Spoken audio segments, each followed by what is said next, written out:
Pero este mundo estaba a punto de cambiar. Oigamos a Filiberto Cruz Sánchez.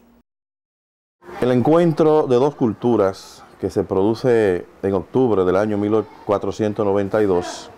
fue el resultado de los esfuerzos que se hacían en algunos países de Europa Occidental buscando una nueva ruta marítima que condujera a los países asiáticos, que eran los países donde existían las especias tan codiciadas en los países occidentales. Meses antes del primer viaje de Cristóbal Colón a América, los españoles terminaban una larga guerra contra los árabes que llevaban más de 800 años viviendo en España. Esa guerra se llamó Guerra de la Reconquista, mediante la cual los reyes católicos de España reconquistaron la ciudad de Granada. Un hecho importante que había fortalecido a España fue la unión matrimonial de la reina Isabel del Reino de Castilla con el rey Fernando del Reino de Aragón, que eran los dos reinos más importantes. La caída de Constantinopla en poder de los turcos otomanos en 1453 y la dominación de Egipto poco después mostraron la vulnerabilidad del comercio cristiano cuando éste dependía de una sola ruta. Convenía encontrar un camino nuevo para llegar a la India. De manera que la toma de Constantinopla por parte de los turcos en el año de 1453 trajo como consecuencia un bloqueo de la navegación por el estrecho de Constantinopla y por tanto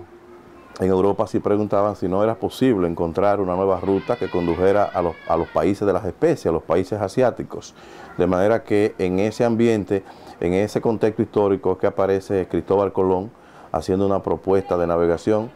Él había leído ya la memoria de Marco Polo, la teoría de Paolo Toscanelli, un científico italiano, y empezó a hacer propuestas. El primer viaje de Colón fue posible gracias a los adelantos producidos, sobre todo a la modernización de las embarcaciones y a los nuevos inventos, sobre todo a nuevos instrumentos de navegación que hacían más seguras las travesías marítimas, tales como el octante, la brújula, el astrolabio, la ballestilla y el cuadrante.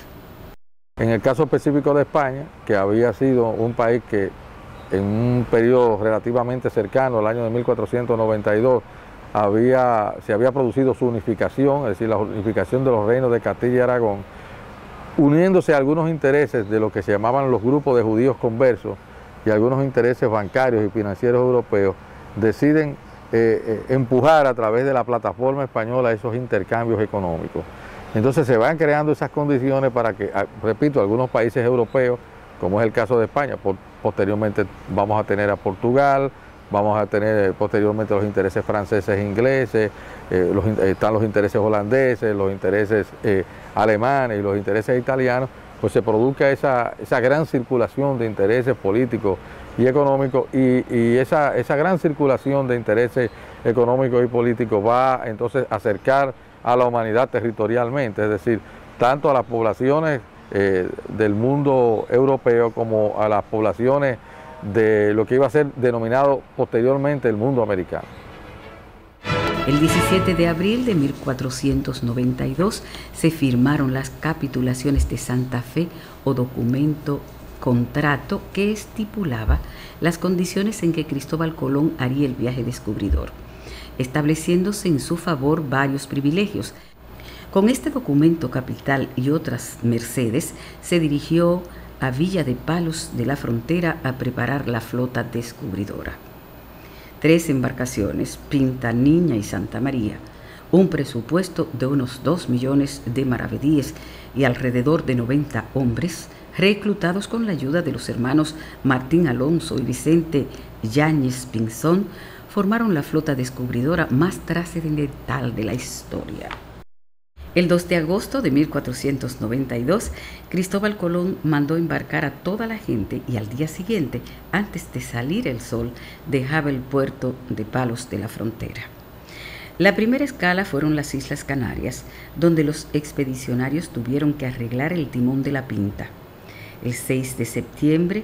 con los alisios ventados a favor, Colón marcó rumbo al oeste,